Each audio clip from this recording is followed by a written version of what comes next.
Good evening, everybody. My name is Alena Shautsova. I'm an immigration attorney from Brooklyn, New York.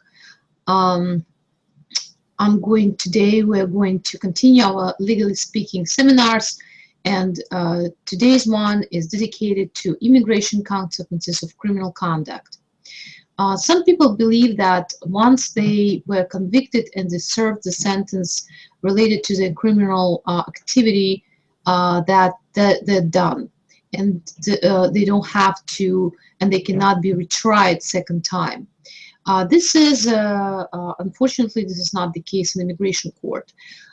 You'll be surprised that basically in immigration court, the person will have to be responsible for what they've been convicted of in criminal court again. So many criminal convictions, they have consequences for immigration purposes, and it is true not only if you are illegal here or don't have documents. It is true also if for those people who have green cards or status as a permanent resident, for those people who have asylee status, and sometimes for citizens, those citizens who receive their citizenship through naturalization. Whatever the law says in criminal court, where it says that there is no double jeopardy and you cannot be retried twice for the same conduct, unfortunately, this is not exactly the case. And in many instances in immigration court, not only there are consequences, legal consequences of conviction, very often a person who went through guilty plea or conviction in, trial in criminal court will have to relive the same situation in immigration court during different proceedings. What happens if somebody is convicted? Well, basically, first of all, somebody may lose their status and they can be put into deportation. The consequences, the exact consequences for different criminal convictions depend on the crimes that the person was found guilty or the person pled guilty of. And each situation is unique. Sometimes a person can have defenses to the deportation or removal. Sometimes the person does not have defenses. Sometimes a person can apply for a waiver. Let's say there is a 212H waiver for criminal activities that can waive certain grounds of inadmissibility or removability from the United States. But each of that possibility of defense from consequences of criminal conduct depends on person's unique situation, on how long a person has been in the country, whether or not there are other negative things in that person's life in the United States. Let's say the person has already been in deportation and was applied for relief before, or the person has not been long enough in the United States to apply for very common relief as a cancellation of removal. But importantly, very often the availability of relief will be determined by the record of conviction and the conviction itself. So I'm going to let Anthony Colleluori, who is a criminal attorney of almost 30 years, right, Tony? 31. 31, right? Talk about what can be done if somebody is charged with a criminal conduct, and what are the differences of handling the situation in federal and in state courts. Because the way the criminal defense attorney will be addressing the charges in criminal court, it's probably one of the most important aspects of most of important things that will affect the future and the future consequences. What can be, what's going to happen to the person in immigration court? So, Tony. Well, first I want to thank you for inviting me this evening. That's a pretty big question. I'm going to break it down into the smaller parts. First off, there are two systems of criminal law, and you can be caught up in both of them simultaneously, and it doesn't become double jeopardy. So you could actually be tried 3 times if you're including the immigration portion as a part. So let's say someone is involved in credit card fraud. They've been making credit cards and things like that, and they got a skimmer and all that stuff. So they go to the local. Somebody's asking me how to get online. So somebody goes to the local restaurant and pays for it with a stolen credit card. They get arrested in the state system for possession of stolen property. For maybe they went to the restaurant, so they probably get charged with either petty larceny or stealing the meal kind of thing. Then during that prosecution, the feds come in and they prosecute for making the credit cards. Now you have a second prosecution going on, and then of course the person is an immigrant, so now they're facing deportation. First thing you need to understand is that the state case or the federal case both can wind up giving deportation. So just because it's not federal, you can be charged.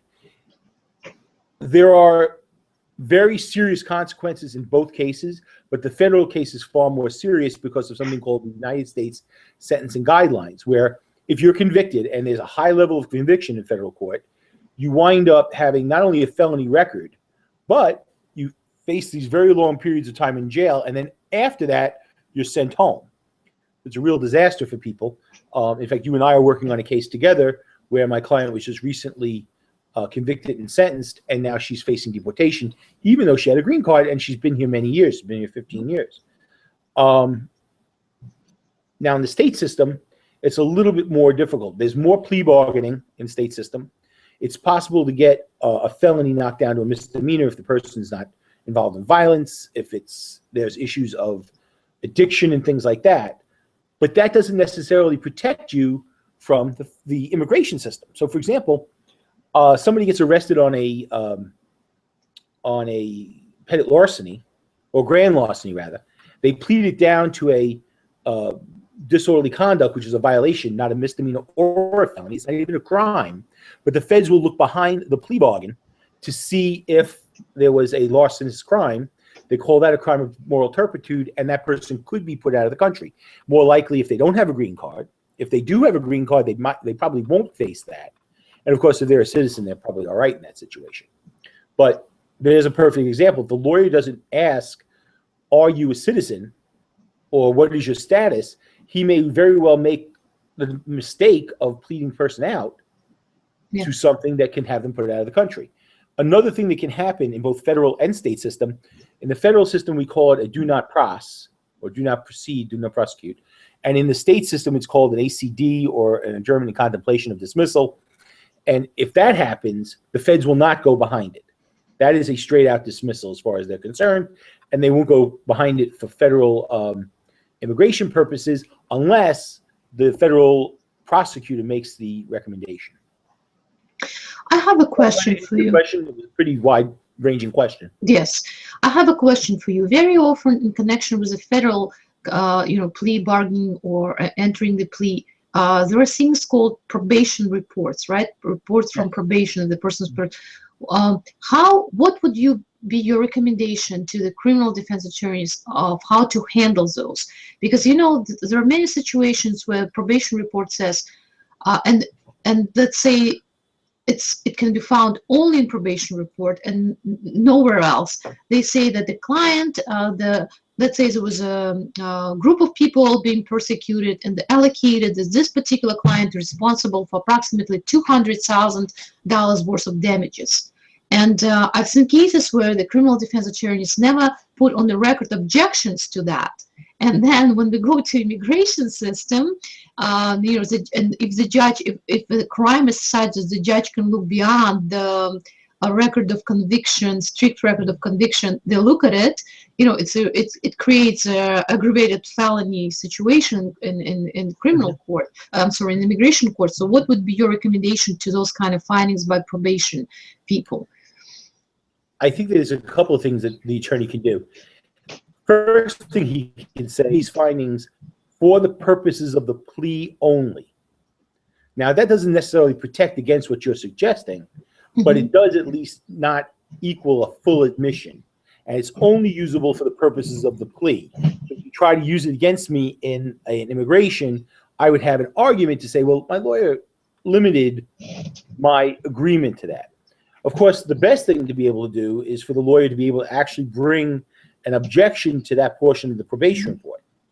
Now, in a federal probation report, there's something called a fatigo hearing, and what happens is that if there is a significant difference of opinion and the judge can't decide it without more information, he may say, well, I want to have a fatigo hearing to determine the amount.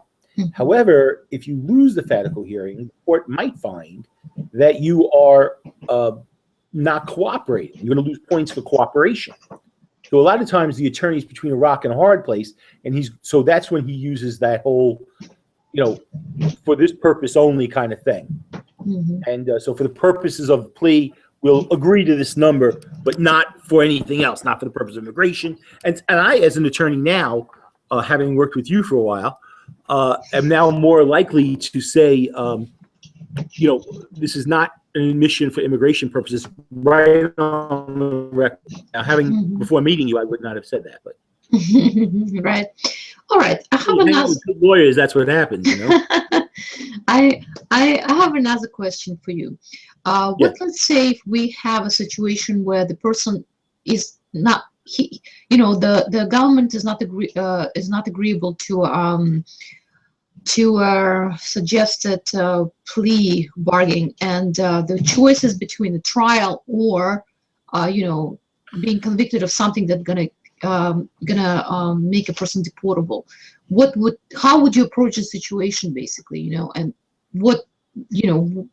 how would you talk to a client who has this choice?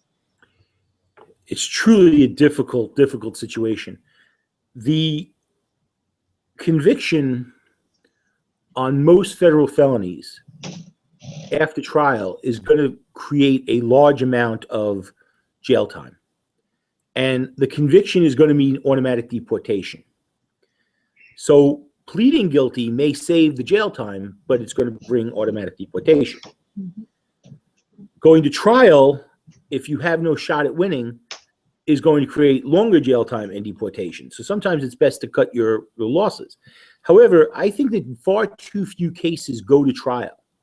And I think that a lot of times attorneys, especially when faced with a client looking at a lot of jail time and deportation, are too fast to pull the trigger on a trial. And they're doing everything they can to get a plea bargain.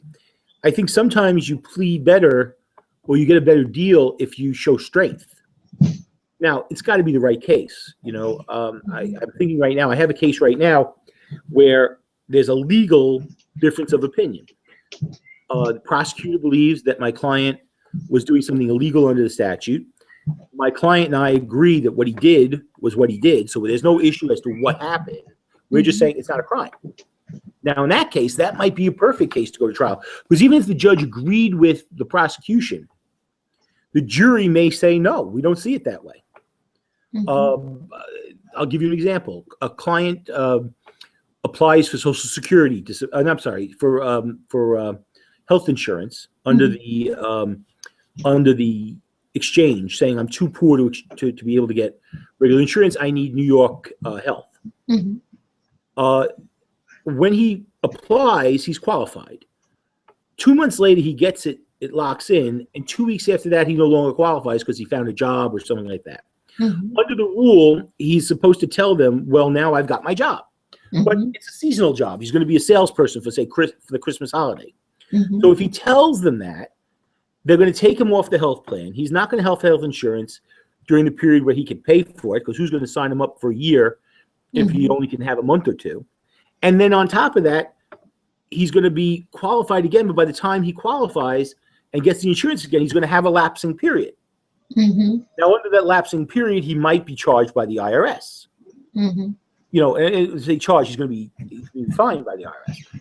So he's between a rock and a hard place. He takes the insurance. He doesn't tell them he's got a job. He works for a couple of months. Now he's qualified again. They prosecute.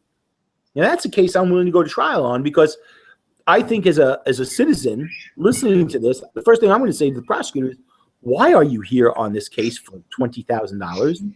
Why did you bring this case about a guy who qualifies on one day, doesn't qualify on the other day? And prosecutors sometimes don't see the forest for the tree.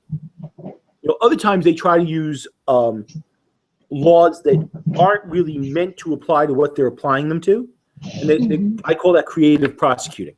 No one in their mind would have thought this was illegal, and yet it is. So I can prosecute it. So I'm going to.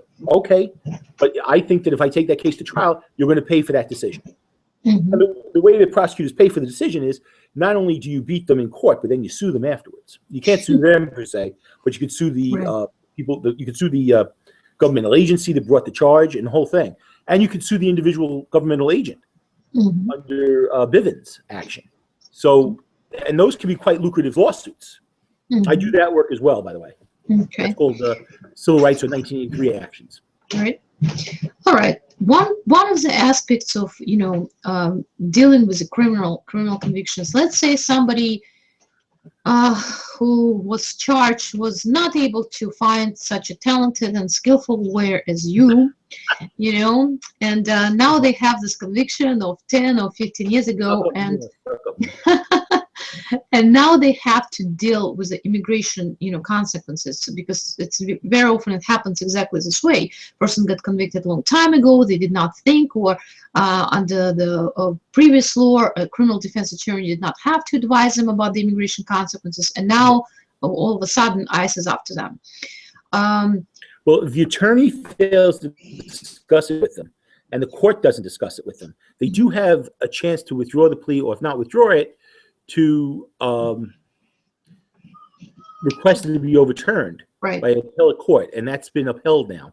So at least most courts are at least advising them, even if the attorneys fail.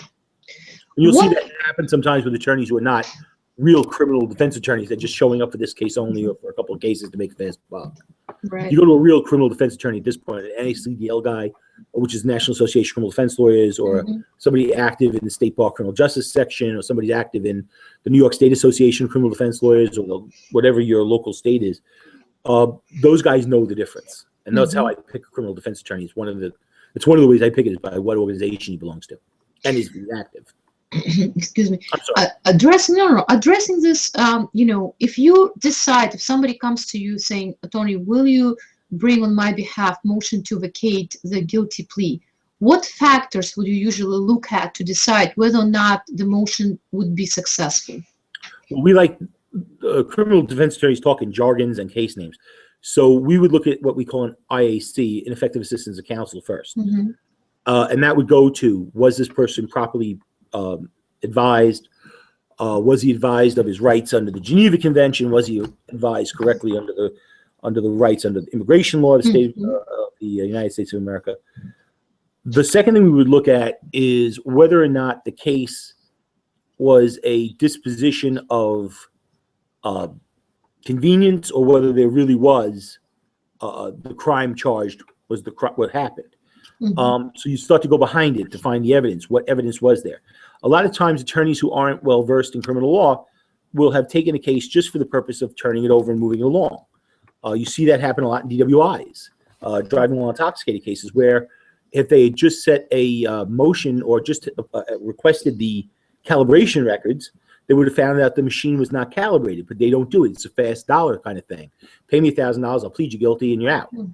Well, if they don't go beyond that, if they don't look into this person's immigration status, they may talk that person right out of the country. Right, especially if it's an aggravated one, Yeah, so, but they are looking at, a fast dollar. That's why, again, there's almost no case at this point.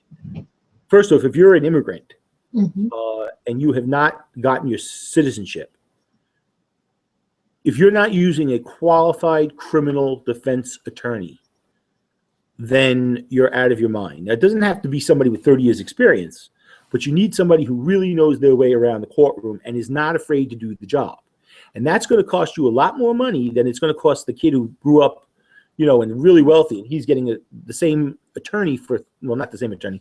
He's getting one of those other guys for a couple of $100 or a couple of $1,000, but they're not going to do the work. And he doesn't care because he just wants to get in and out. You can't afford that. And that's another thing. A lot of immigrants are afraid to go back to court many times. They feel as if, why isn't my case getting done? And the answer to that question really is, time is on your side. The older a case gets, the better chance you have of winning it. Why? Evidence gets bad. Witnesses forget the facts. People die. Laws change. The law can never change to hurt you. That's ex post facto. It can change to help you. So the longer it takes, the better as far as the defense attorney is, concerned, usually. There are cases, very special cases, where getting there faster, getting to trial faster, gives you an advantage. But those are few and far between. The one that hits my head right away is the O.J. Simpson case, where I think giving them more time to get their case together, with that prosecution team probably wouldn't have helped, but could have helped them. But the defense attorneys in that case were well prepared. They were ready to go right away and put a lot of pressure on the prosecution, which only caused them to make greater and more numerous mistakes. Right. But usually the first thing you want to do is if I was an immigrant or father of an immigrant child who's in trouble, I would look for an avo.com rated attorney of at least an 8 and above. I would want someone who's had at least in a misdemeanor, at least 5 years experience, for a felony, at least 10. I would want somebody who tries cases, because if this case has to be tried, it needs to be tried. And I would want somebody who's worked with immigration cases before, or if they're not working with immigration cases themselves, to be willing to work with someone like yourself as an advisor on the immigration side. I would expect to be in court probably for double or triple the amount of time it would take someone not an immigrant to go through the same thing. And I would expect to pay more. And it's just, unfortunately, that's part of the deal, because you've got a lot more to lose. A United States citizen will always be a United States citizen short of treason. Right. That is not true of an immigrant. You may have your family here. You may have your hopes and dreams here, and you lose it because you went out and drank one drink too many one night. Yeah. And they didn't hire the right lawyer. Okay, one last question I have for you tonight, Tony. If somebody, let's say from California, is in federal system, will you be able to help them, even though you're admitted in New York? And how would it work? I go pro hoc vice throughout the United States and also to the islands and things like that. Once an attorney is admitted in a state, he's admitted for the purposes of federal court everywhere, but he has to ask permission to enter. So I've had cases in California, Minnesota. In fact, I worked with you on that case. Upstate. New Jersey. Huh? New Jersey. Yeah, New Jersey. We have one there. Boston, Massachusetts, Philadelphia, Washington, D.C., Virginia. I've had them pretty much up and down the East Coast, and then occasionally California, Arizona, Illinois. And sometimes I'll actually have enough cases or have enough interest that I'll join the district, as I did in the Third Circuit. Other times it's just pro hoc vice, which means in Latin, it means for this case only. And I find a sponsor out there. But the law is the same no matter what. My computer is telling me if I don't plug in, I'm going to lose power, so I'm going to plug it in. Okay. But no, a good defense attorney. But that's another thing, too. You know, you can be a really fine criminal defense attorney in your state. But if you haven't practiced in federal court, you really should have an attorney who either practices in federal court on a regular basis, or be willing to hire a second attorney who is maybe younger or not as experienced as the first one, but knows federal practice.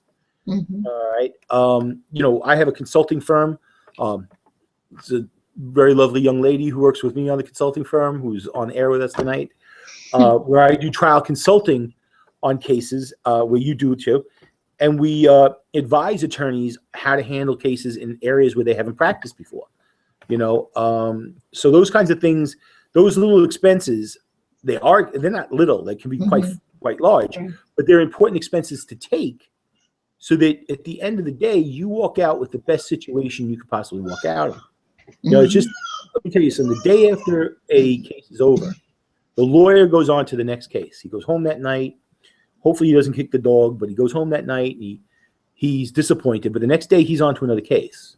Yes. If it's your case, the next morning you wake up and you got to look yourself in the mirror. And it's going to hurt you real badly, especially if it's your child and not you. And you say, boy, I wish I had spent that extra money and gotten that other guy. Or boy, I wish I had gotten that expert that my lawyer suggested. Or boy, I wish I had gotten that advisor guy that I saw on the show with Alena. That's the kind of thing that, unfortunately, I think that you have more to lose in an immigration case than anywhere else. Because as I said, a citizen will be a citizen, but tomorrow your entire family could be here and you could be sent off to a country that you haven't been in since you were a child.